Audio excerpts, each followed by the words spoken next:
Capítulo 1. El insulto y el silencio. Si crees que los cuchillos más afilados se guardan en los cajones de la cocina, te equivocas. A veces, están escondidos en la boca de las personas que más amas. Aquel domingo, la mesa olía a sopa de pollo y cilantro fresco, pero también a tensión.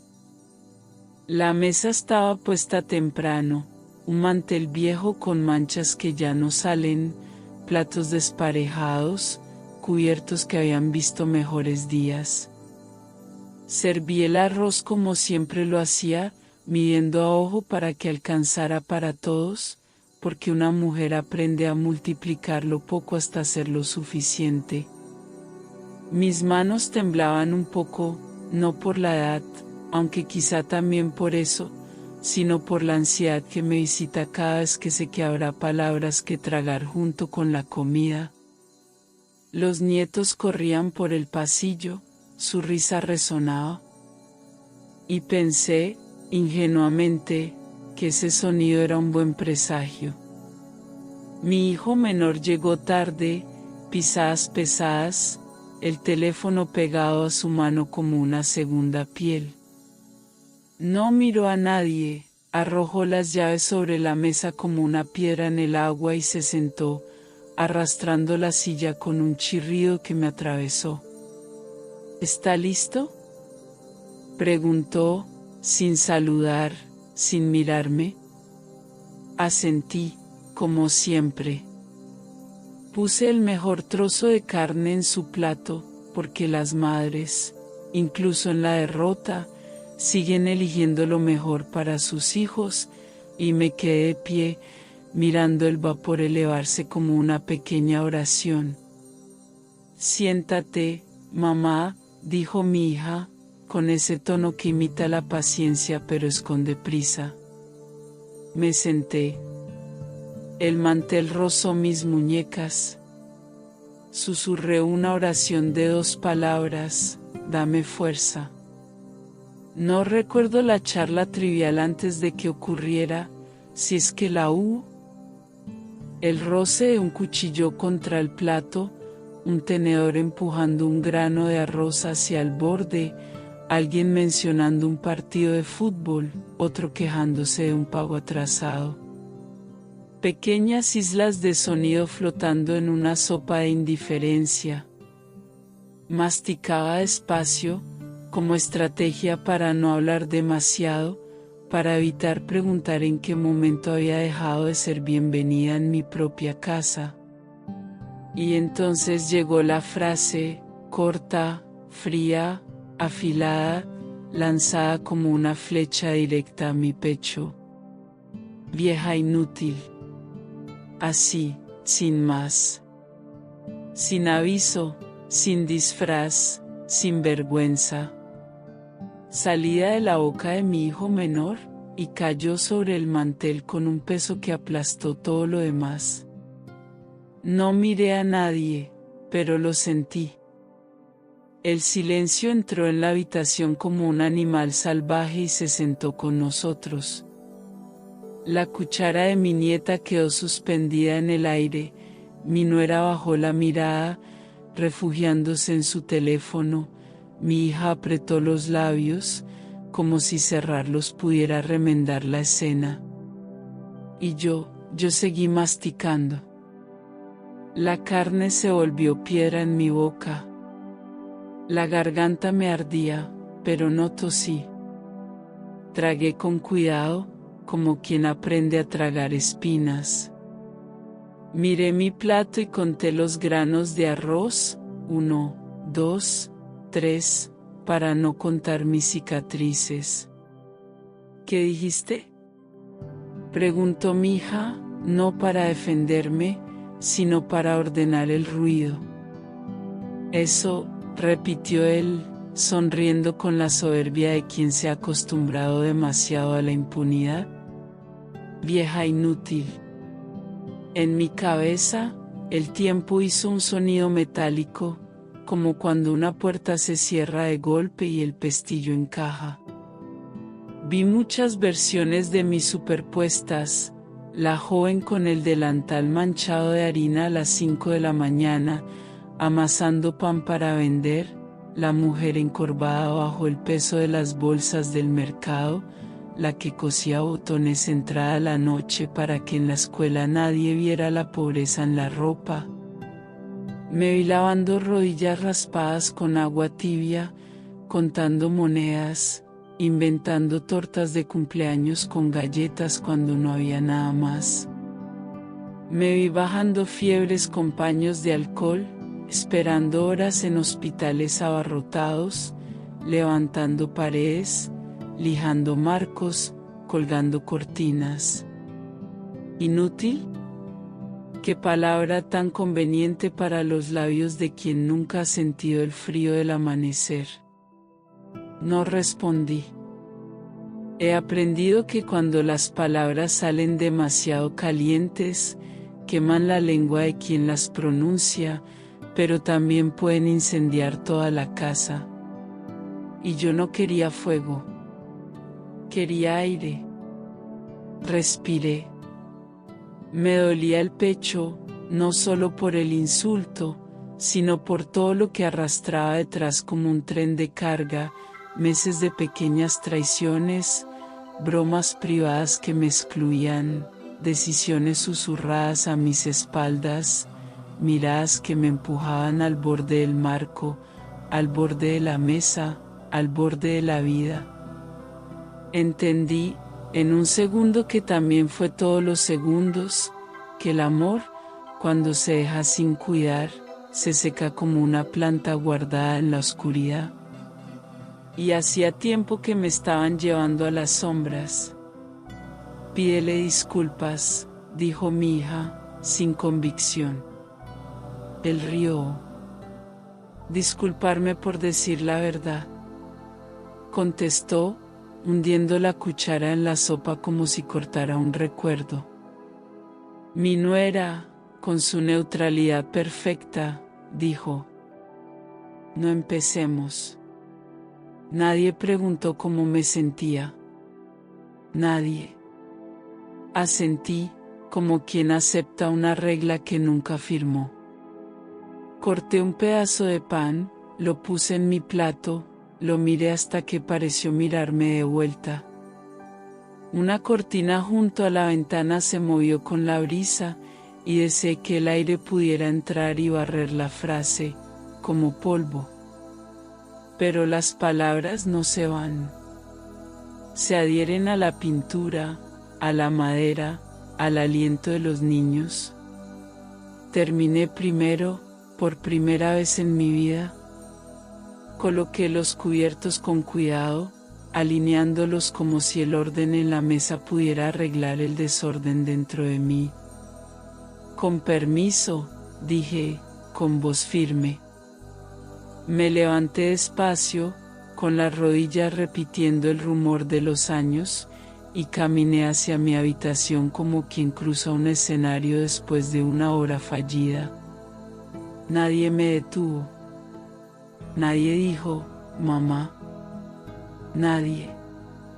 Cerré la puerta sin llave, porque aún creía en las puertas abiertas. Me senté en la cama, la colcha todavía tibia por el sol de la mañana, y puse las manos sobre el regazo para que no delataran su temblor. El espejo me mostró a una mujer con hilos plateados en el cabello, los ojos cansados pero vivos, la boca apretada en una costura obstinada. Vieja inútil, murmuré, probando la forma del insulto en mis labios, como si fuera una tela que pudiera destejer con paciencia. No lloré. Las lágrimas tienen su propio orgullo, vienen cuando quieren, no cuando se las llama. En su lugar, vino la memoria.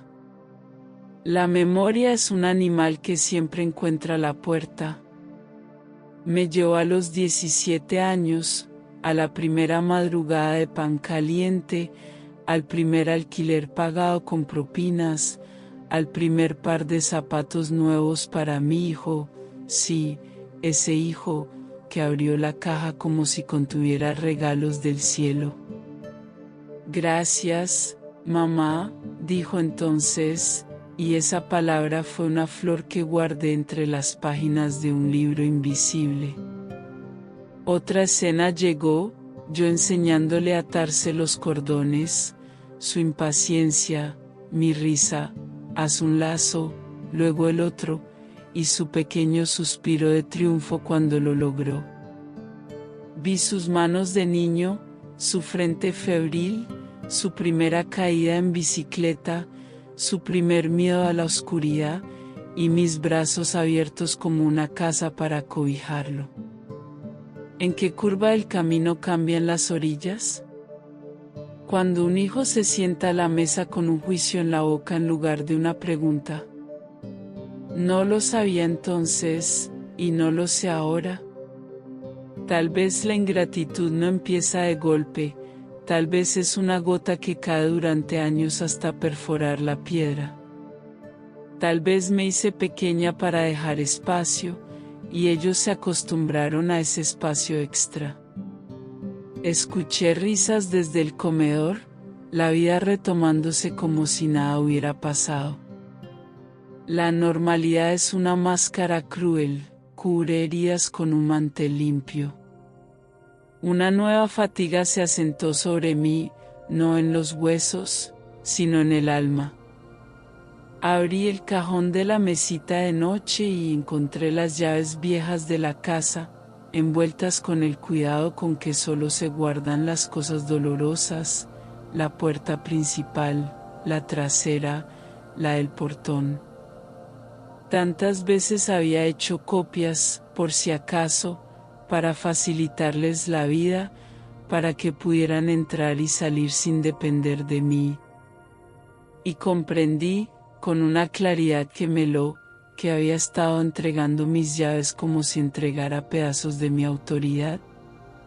Tal vez por amor. Tal vez por miedo a la soledad. Tal vez por ambas cosas. Esa tarde, no salí.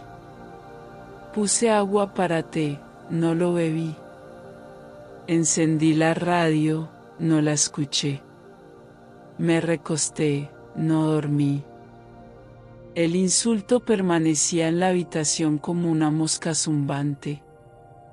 Y, sin embargo, bajo el zumbido, había algo más, un silencio que no estaba vacío, un silencio con forma, peso, intención. Un silencio que crecía dentro de mí como una decisión. Todavía no sabía su nombre, pero lo sentía moverse, como algo vivo. Me quedé mirando el techo, contando las grietas, y entendí que a veces el techo mismo necesita una capa de cal para volver a ser techo. A veces la casa pide gestos que le recuerden quién la cuida. Cuando cayó la noche, la casa respiró más hondo. Escuché puertas, duchas, el televisor. Mi hijo reía en algún lugar de la sala, y esa risa me sonó extraña, como si viniera de la casa del vecino. Cerré los ojos y dije mi segunda oración del día: no me dejes decir demasiado. Porque sabía que mis palabras podían partirnos en dos. Y no quería romper más de lo que ya estaba roto. Con las manos cruzadas sobre el pecho, esperé el amanecer como se espera al médico, con paciencia y miedo. Y allí, entre el cansancio y la vigilia, apareció una imagen simple y clara, mi mano girando una llave. No era venganza, era una imagen de orden. Capítulo 2. La noche en vela. Esa noche fue una de esas que no encajan bien en el calendario, de las que se estiran sin fin, haciendo que el reloj suene más fuerte con cada minuto que pasa. El reloj de pared marcaba las horas con un tic-tac constante que, en lugar de tranquilizarme, me recordaba que cada minuto que permanecía despierta era otro minuto a solas con mis pensamientos. Me había retirado a mi habitación temprano, o al menos lo intenté.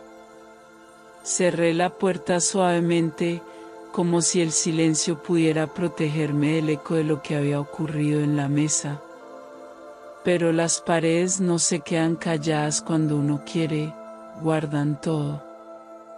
Y el aire de esa habitación todavía cargaba con el peso de las palabras de mi hijo, lanzadas con descuido hacia mí como una servilleta arrugada, vieja inútil. Me recosté, mirando el techo, y las grietas parecían formar mapas. Cada una era un camino distinto, un recuerdo diferente dibujado por el tiempo. En una fina línea de yeso vi el día de mi boda, yo joven, con un vestido prestado, sosteniendo flores tomadas del jardín de una vecina, sonriendo con la inocencia de quien cree que el amor es un techo que nunca gotea. En otra, vi a mis hijos descalzos, persiguiendo una pelota hecha de trapos, riendo como si el mundo entero fuera solo nuestro patio trasero. En una grieta más profunda, vi mis manos lavando ropa en agua helada de invierno, mis dedos rojos y rígidos, mientras vigilaba la olla para que el arroz no se quemara. La cama estaba fría, pero el calor que me faltaba en las mantas ardía en mi pecho en forma de rabia silenciosa. Pensé en levantarme, ir a la sala y enfrentar a mi hijo, decirle lo que nadie más en esta casa tenía el valor de decir. Decirle que sin mí, él no estaría vivo. Que mis manos fueron su primera cama, que mis noches en vela fueron su primer techo. Pero entonces imaginé su rostro, esa mueca que pone cuando cree que está por encima de mí, y entendí que no valía la pena gastar aliento en oídos que habían decidido no escuchar. Ya no era el niño que comprendía con un abrazo. Era un hombre que había elegido olvidar. Afuera, el viento golpeaba las ventanas como si quisiera entrar, y pensé en dejarlo, esperando que se llevara algo de la tristeza que se me enroscaba en la garganta. Cerré los ojos, pero las imágenes seguían llegando, yo en la cocina hace 20 años, preparando almuerzos a las 5 de la mañana mientras todos dormían, yo doblando ropa con el cuidado de quien dobla banderas, porque la dignidad se mantiene limpia y ordenada, yo llevando a mi hijo al médico bajo un aguacero, empapada hasta los huesos, esperando horas en un pasillo abarrotado. ¿Y todo para qué? Para que ahora pudiera mirarme a los ojos y reducirme a 2 palabras vacías. Me giré, buscando una posición que engañara al insomnio, pero la almohada era tan incómoda como mi corazón.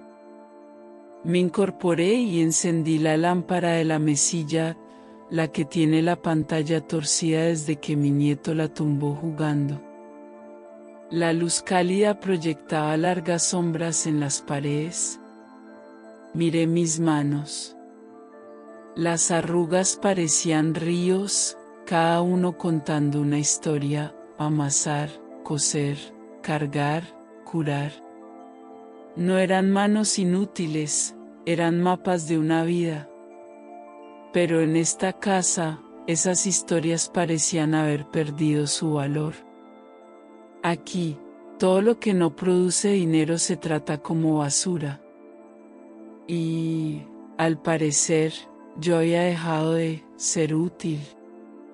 Pensé en salir a caminar, pero era tarde y las calles a esa hora tienen su propio lenguaje peligroso. Así que me quedé, escuchando respirar a la casa. Escuché a mi hijo moviéndose en el pasillo, la puerta del refrigerador abriéndose, una puerta cerrándose. Cada sonido era un recordatorio de que él podía vivir aquí gracias a mí, y aún así me trataba como a una extraña. Apreté la mandíbula, no de ira, sino para contener las lágrimas. Sé que las lágrimas no cambian nada, solo dejan los ojos rojos y la cara hinchada, y mañana tendría que enfrentar sus miradas como si nada hubiera pasado. A las 4 quedó claro que no dormiría. El amanecer se coló por las rendijas, trayendo consigo un pensamiento que al principio fue un susurro, luego un grito. Me vi de pie con un puñado de llaves en la mano, decidiendo quién podía entrar y quién no. Me vi cerrando puertas, no para encerrarme, sino para proteger lo que quedaba de mí. Porque me di cuenta de que no solo habían dejado de respetarme, habían empezado a borrarme. Y si no hacía algo, pronto no quedaría nada. A las 6, el primer rayo de sol tocó mis pies. Me levanté lentamente, como quien se prepara para una ceremonia. Abrí el armario y saqué mi bolso. Conté las monedas en mi monedero. No necesitaba mucho dinero para lo que tenía en mente, solo determinación. Y esa mañana, me sobraba. Me puse mi suéter gris, el que huele a jabón y recuerdos viejos, y bajé las escaleras sin hacer ruido. Afuera, el aire frío me golpeó el rostro como una bofetada que te despierta. Caminé hacia la ferretería con pasos firmes, y cada paso era una palabra que no había dicho en la mesa, pero que diría con mis actos. Al llegar a la esquina, vi al tendero, don Ernesto, subiendo la persiana metálica. El suave tintinear de la campanilla al entrar fue como un sello sobre mi decisión. ¿Qué necesita, doña Rosa?, me preguntó, con una voz que parecía saber más de lo que decía. Cerraduras nuevas, Ernesto. Las mejores que tenga. Él asintió sin hacer preguntas. Sabía que cuando una mujer de mi edad llega con esa mirada en los ojos, no hay vuelta atrás. Salí de la ferretería con una pequeña bolsa en la mano, pero el peso que cargaba no venía del metal en su interior, sino de lo que esa bolsa representaba. 3 cerraduras nuevas, cada una con su propio juego de llaves brillantes, frías y silenciosas. El sol de la mañana subía cada vez más alto, reflejándose en el envoltorio plástico que cubría el metal, como si esas piezas estuvieran esperando su momento para brillar. Caminaba despacio, no porque estuviera cansada, sino porque quería saborear la certeza de lo que estaba a punto de hacer. Cada paso hacia mi casa era también un paso lejos de la mujer que se había quedado callada en la mesa el día anterior. Recuerdo haber pensado, mientras avanzaba por la calle tranquila, que las decisiones más importantes de la vida no siempre llegan con alboroto. A veces aparecen así, silenciosas, firmes, tan naturales como respirar. No sentía miedo, y eso me sorprendía. Tal vez porque sabía que no estaba haciendo nada malo. Cambiar las cerraduras no era venganza, era protección. No estaba echando a nadie. Estaba reclamando mi derecho a decidir quién cruzaba mi umbral y quién no. El respeto, una vez perdido, no regresa por sí solo. Hay que salir a buscarlo y traerlo de vuelta. El vecindario seguía medio dormido. Las cortinas seguían corridas, y el único sonido era el canto de los pájaros que parecían adueñarse de la calle. Vi a doña Elvira, mi vecina, regando sus plantas con una bata vieja y el pelo enredado por el sueño. Me saludó distraída, sin saber que yo llevaba algo mucho más significativo que una simple compra de ferretería. En otro día, tal vez me habría detenido a conversar, pero no hoy. Hoy, cada segundo contaba.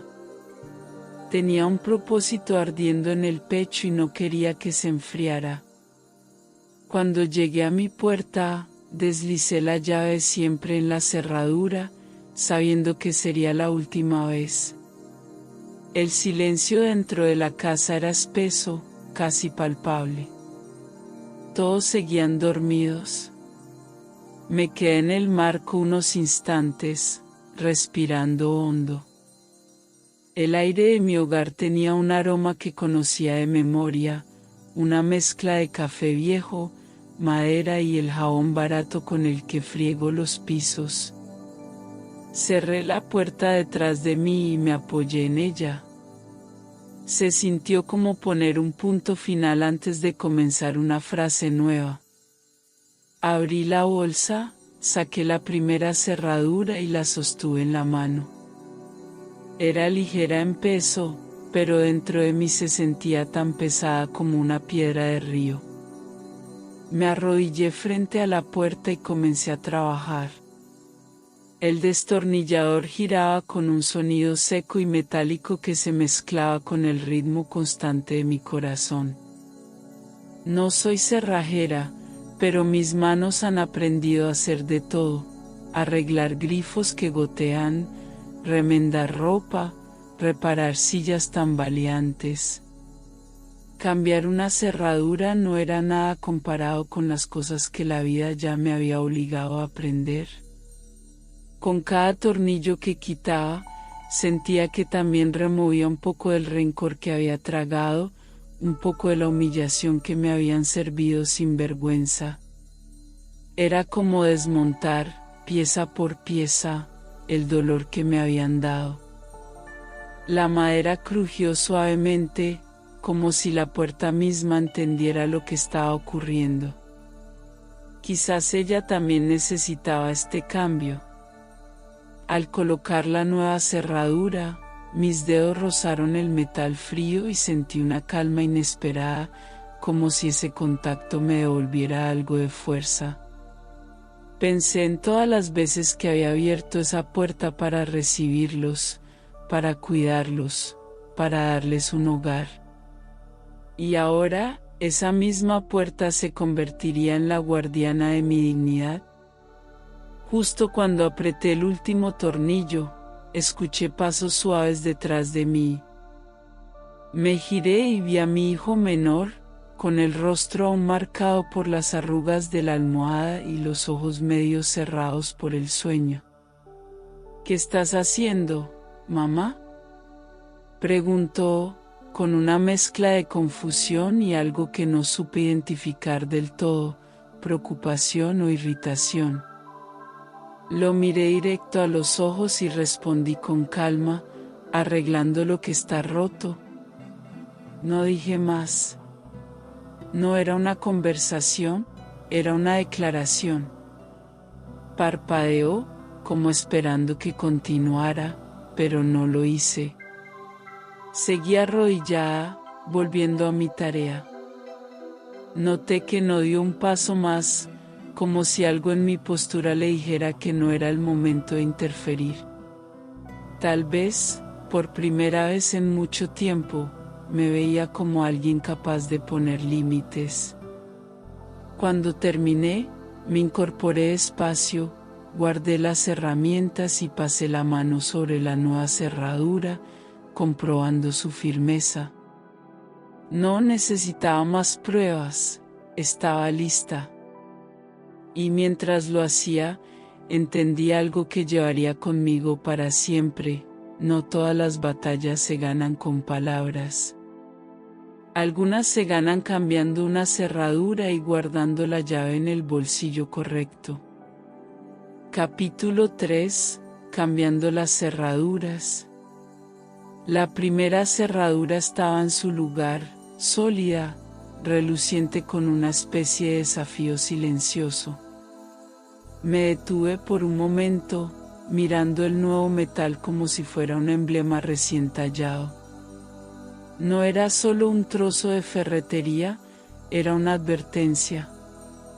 Una advertencia para ellos y un recordatorio para mí misma.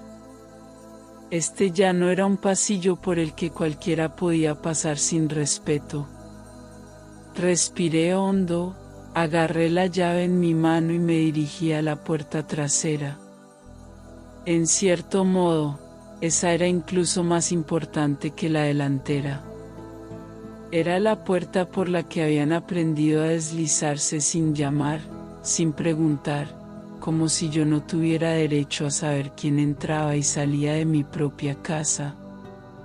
Mientras quitaba la cerradura vieja, los recuerdos llegaron sin ser invitados. Vi todas las veces que esa puerta se había abierto para darles la bienvenida con comida caliente, ropa limpia o un abrazo. Recordé los días de lluvia en los que llegaban empapados y yo corría a secarles el pelo. Las noches en las que, preocupada, dejaba la puerta sin llave para que pudieran entrar a cualquier hora. Y pensé en la ironía, como esa confianza, esa puerta abierta, podría haber sido lo que les hizo creer que podían tratarme como lo hicieron. Olvidar quién era yo, porque las puertas siempre estaban abiertas. Ya no más. El sonido metálico de los tornillos aflojándose tenía un ritmo bajo y deliberado. Por el rabillo del ojo, sentí un movimiento, un par de pasos ligeros, el susurro de una bata de casa contra la pared. Mi nuera apareció en la puerta de la cocina, con una taza de café en las manos. Me miró en silencio, con esa expresión que nunca he podido descifrar, mitad incomodidad, mitad juicio. ¿Qué es todo esto?, preguntó finalmente, con voz monótona. Reemplazando lo que ya no funciona, respondí sin mirarla. Sé que mis palabras tenían dos significados, y vi cómo apretaba los labios antes de darse la vuelta y marcharse. No me sentí culpable. Al contrario, sentí una extraña paz, como si cada vuelta del destornillador estuviera poniendo algo de nuevo en su lugar. Cuando la nueva cerradura estuvo fija, probé la llave 2 veces, una para abrir, otra para cerrar. Perfecto. Me guardé la llave en el bolsillo derecho de mi delantal, el mismo bolsillo que una vez contuvo caramelos para los nietos o monedas para emergencias. Ahora sostenía algo más importante, control. Quedaba una última cerradura por cambiar, la del portón. La que da a la calle, la última frontera. Salí al patio y vi el hierro pintado de verde, su color desvanecido y desconchado. Dejé mi caja de herramientas y pasé la mano por la superficie fría. Ese portón había mantenido a raya tormentas, perros callejeros y extraños curiosos. Pero también había dejado entrar discusiones, malos modales y la indiferencia de personas que ya no me veían como la dueña de esta casa. La brisa de la mañana tocó mi cara, fresca y cortante, mientras me arrodillaba para empezar el trabajo. El portón fue más difícil. Los tornillos estaban oxidados, y tuve que esforzarme, apretando los dientes, usando todo el peso de mi cuerpo para girarlos. Mis brazos temblaban, no por debilidad, sino por determinación. Un vecino pasó y me saludó, le devolví la sonrisa pero no me detuve. Este no era un momento para explicaciones. Esto era mío y no dejaría que nadie me interrumpiera. Cuando finalmente quité la cerradura vieja, se sintió como arrancar algo podrido que había estado allí demasiado tiempo. Instalé la nueva, apreté los tornillos y deslicé la llave por primera vez, girándola lentamente, escuchando el clic firme que me decía que había terminado. De pie, respiré hondo y guardé la última llave de forma segura en mi bolsillo. Allí, frente al portón cerrado, sentí algo que no había sentido en años: seguridad. No en las paredes, sino en mí misma. Me di la vuelta y, a través de la ventana de la cocina, los vi observándome, mi hijo menor, mi nuera, incluso uno de mis nietos, con los ojos muy abiertos por la curiosidad. No dije una palabra. Cerré la caja de herramientas y la llevé adentro. Ellos sabían que algo había cambiado. Y yo también. Capítulo 4. El anuncio a la familia. Volví a entrar, caja de herramientas en mano. El sonido de mis pasos sobre el suelo era lo único que rompía el silencio. Dejé la caja junto a la pared, me limpié las palmas en el delantal y me quedé de pie en el centro de la sala. Podía sentir sus miradas sobre mí.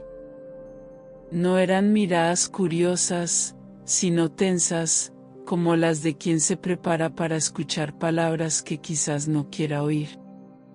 Mi hijo menor estaba apoyado en el marco de la puerta, con los brazos cruzados, intentando aparentar calma. Mi nuera sujetaba su taza de café como si fuera un escudo. Mis nietos observaban desde las escaleras, con los ojos muy abiertos. Aclaré la garganta. No había preparado un discurso, y no lo necesitaba. Las palabras salieron con facilidad, impulsadas por una certeza que me nacía desde lo más profundo. A partir de hoy, cualquiera que quiera entrar a esta casa me lo pide primero, dije con voz firme. Ya no habrá llaves para todos. Eso se acabó. El silencio que siguió se podía tocar. Vi los nudillos de mi nuera tensarse alrededor de la taza, el pie de mi hijo golpear levemente el suelo. Pero nadie habló. Nadie se atrevió. Caminé hasta mi silla habitual junto a la ventana y me senté con la espalda recta. Encendí un cigarrillo, aunque sabía que no debía, y dejé que el humo se elevara lentamente. No lo hice para provocarlos, lo hice para marcar el momento.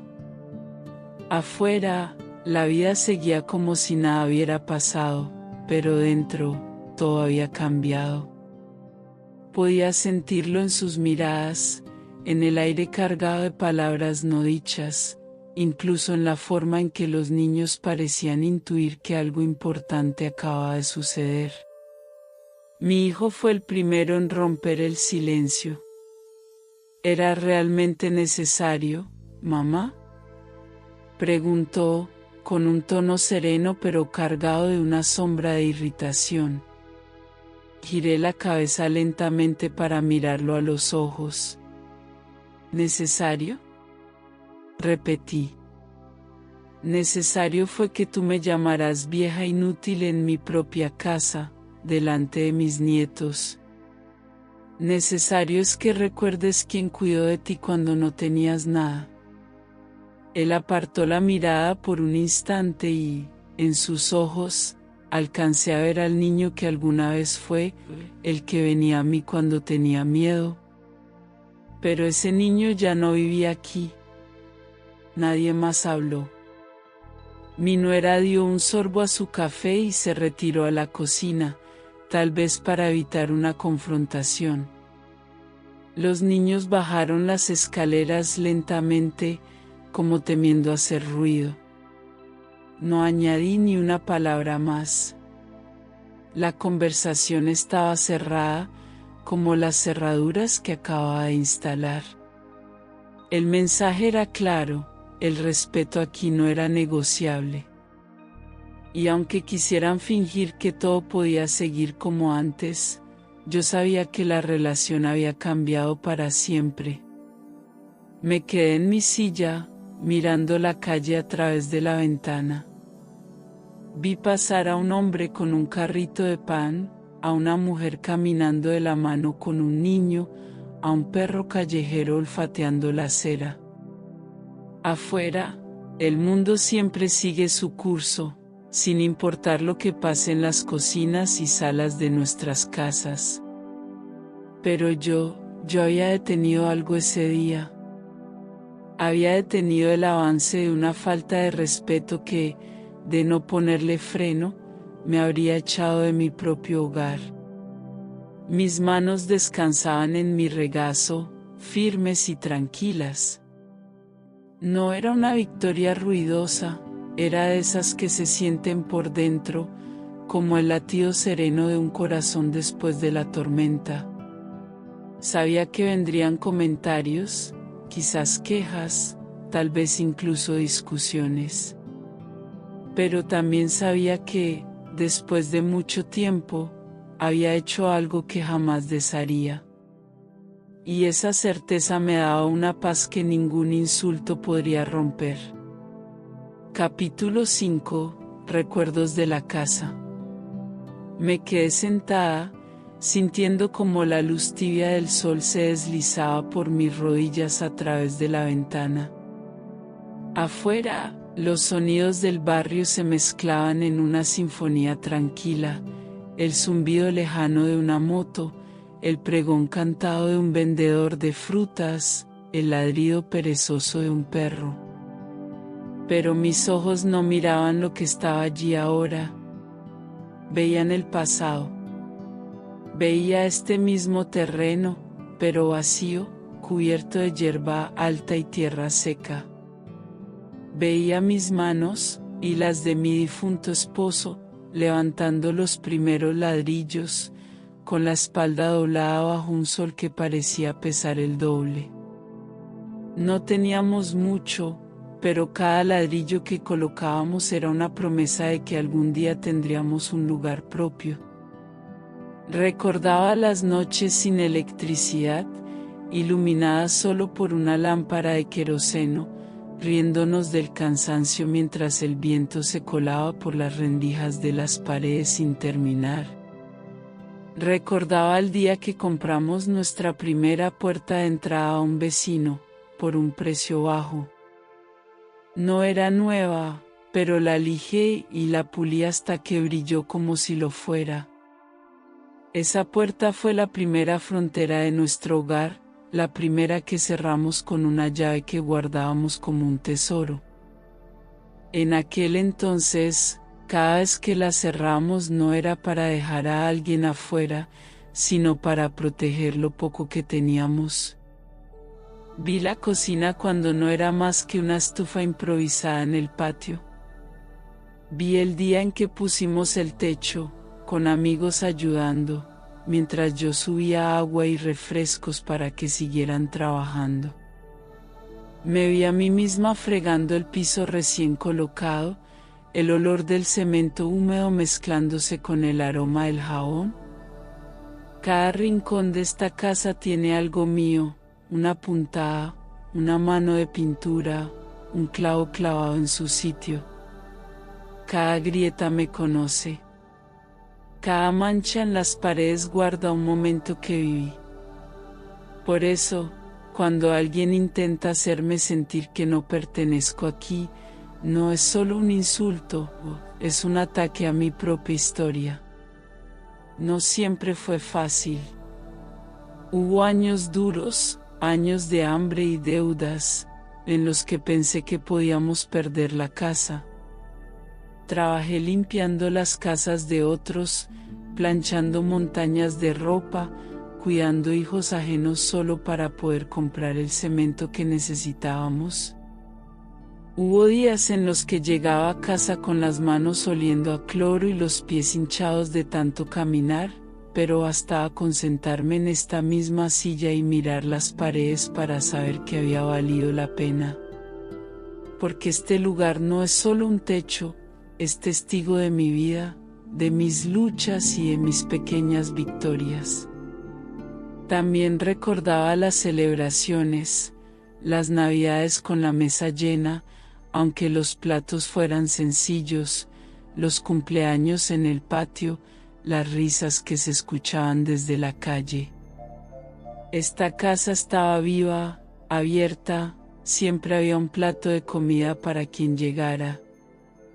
Y yo me aseguraba de que así fuera, nadie se iba con hambre, nadie se iba con frío. Abrí estas puertas cientos de veces, incluso a personas que apenas conocía, porque para mí un hogar era un lugar para recibir, no para rechazar.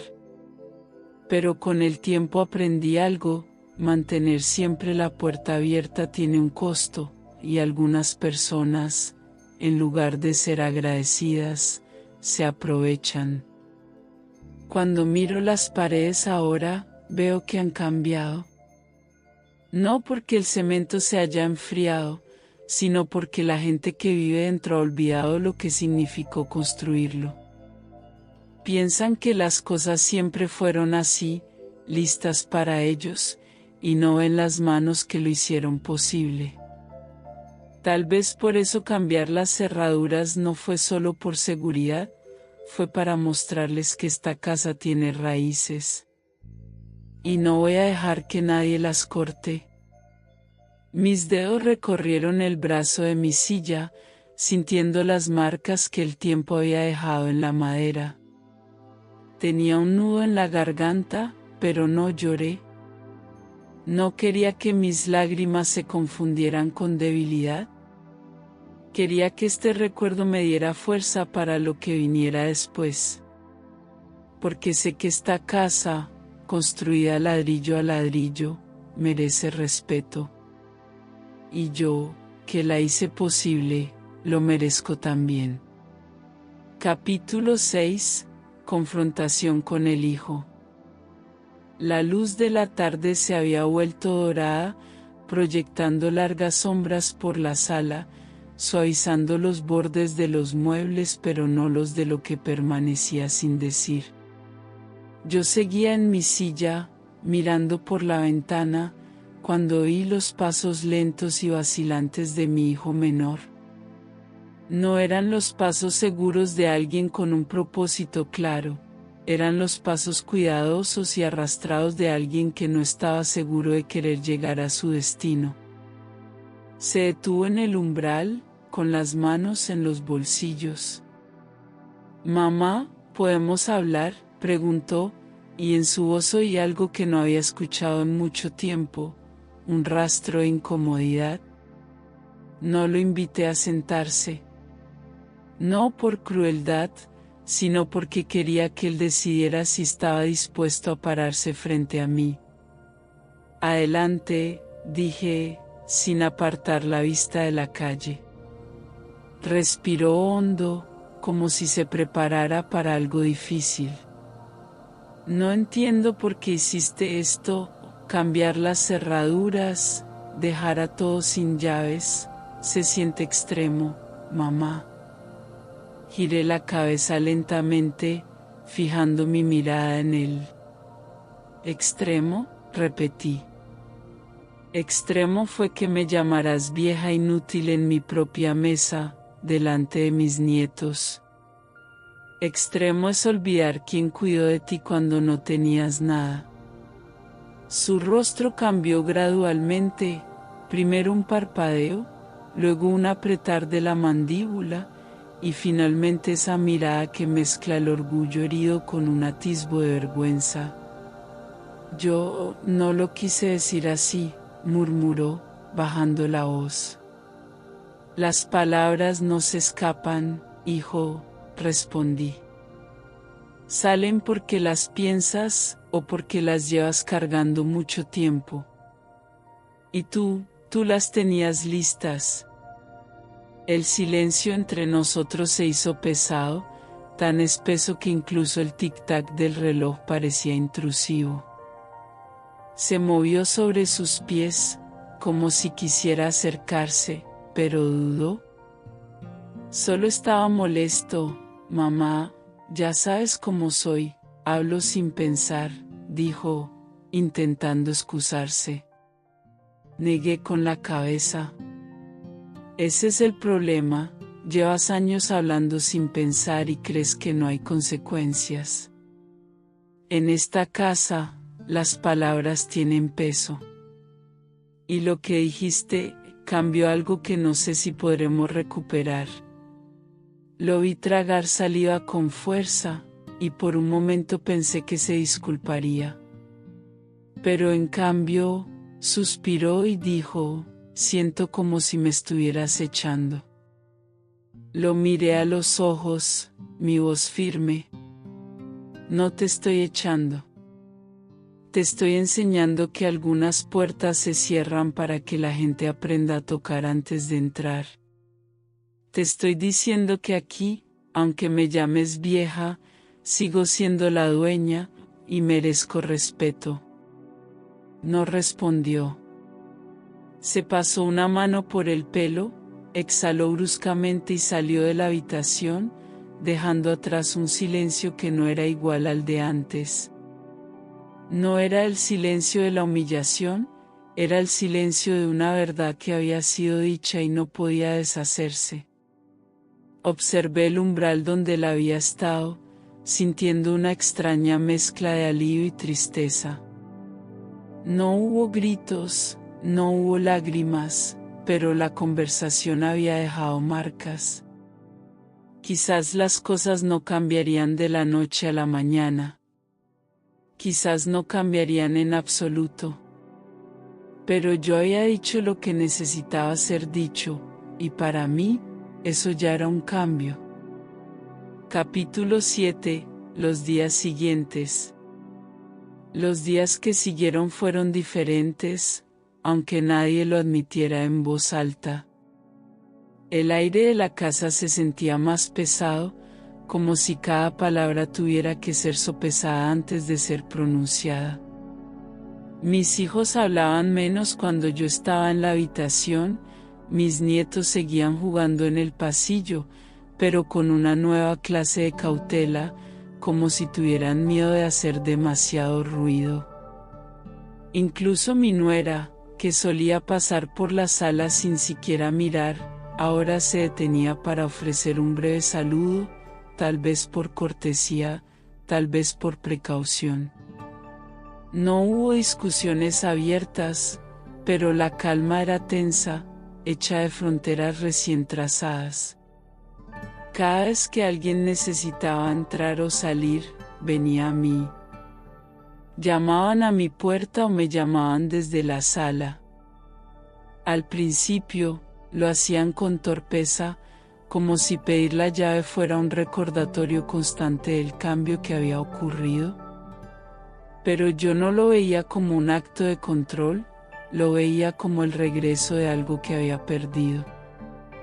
Antes, ellos entraban y salían como si esta casa fuera un pasillo sin dueño. Ahora, tenían que reconocerme como la guardiana del hogar, incluso en el simple acto de pedir permiso. También llegaron las miradas de reproche.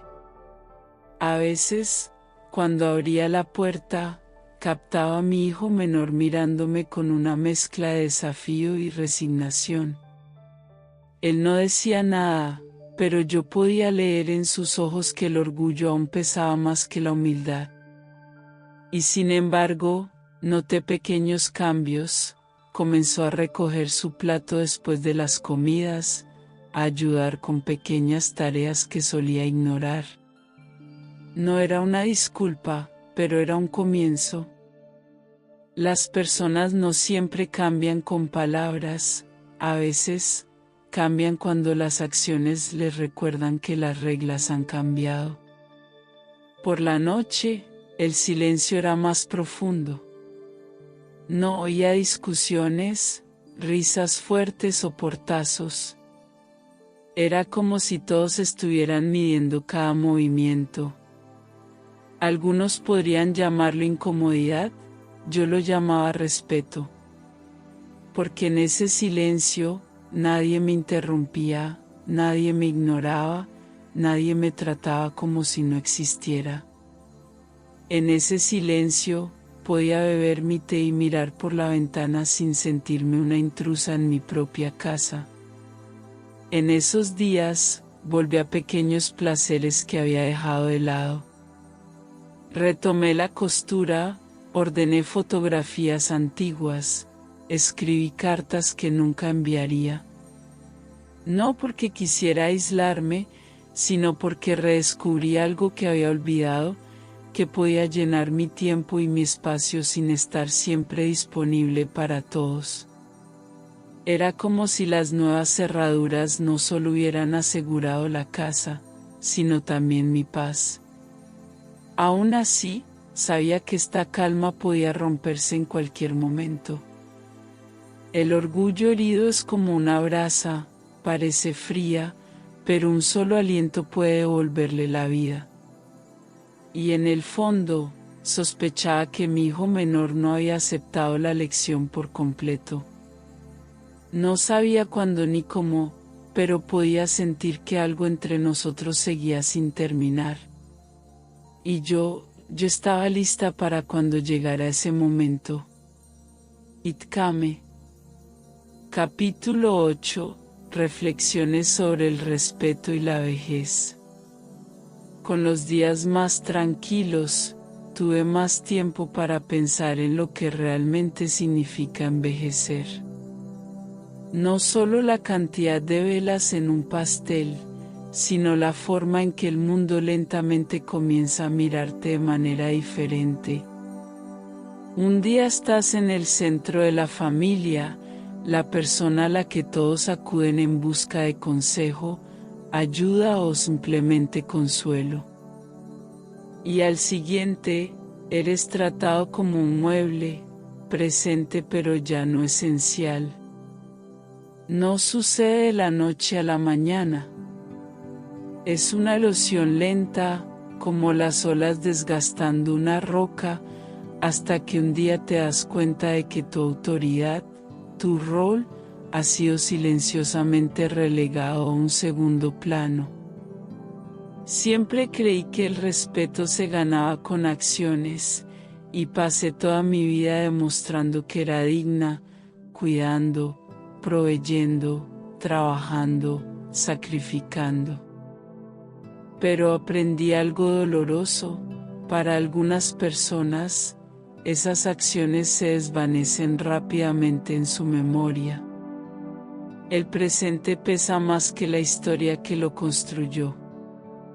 Si no puedes ofrecer algo que ellos quieren hoy, es como si nunca hubieras ofrecido nada en absoluto.